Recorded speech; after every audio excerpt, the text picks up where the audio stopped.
mudaharaadkan ayaa mid lagaga soo horjeeday lacagta shilinka Soomaaliga oo ay qaar kamid ah ganacsatada sariflayaasha magaalada laascaanood ay diideen. boqolaal kamid ah shacabka ku dhaqan magaalada laascaanood ayaa mudaharaad ka sameeyay suuqyada ganacsiga magaalada laascaanood kuwaas oo albaabada loo laabay dhammaan meheradii furnaa.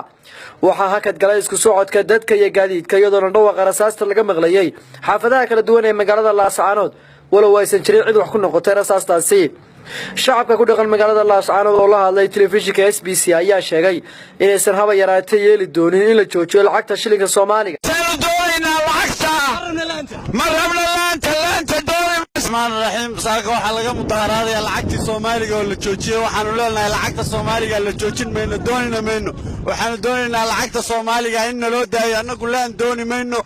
lacagii aan ku garaatanay ayaanu doonaynaa waa sida aanu idin sheegnay marka hadii la rabo gobolka xasilaadiisa waxaanu doonaynaa in lacagta la daayo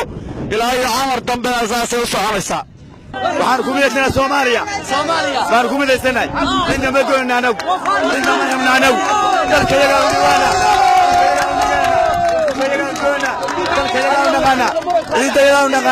inta ma doonayno kulmina ma rabno kulmiga xanaanada ay wixii dulmi wada gallahay lacagtayadaan oo gallahay calcadaan oo gallahay lacagta Soomaaliya ha noolaato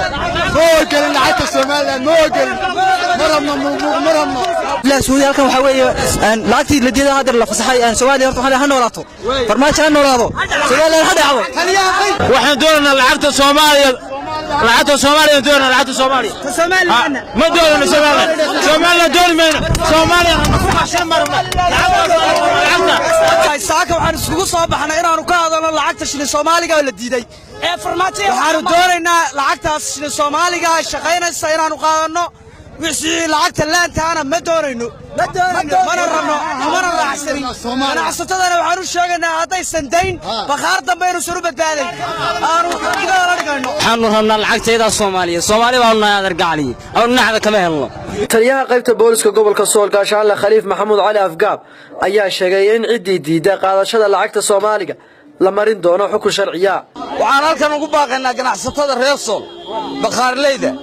waxa weeye kuwa waraacda fadhiya ganacsatada yaryar ee ganacsatada waaweynba inay lacagta shilin Soomaaliga oo hore halkan uga socon jirtay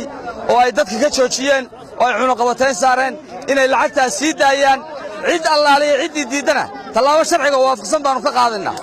muqtar cabdi jaamac wararka warbaahinta SBC laascaanood.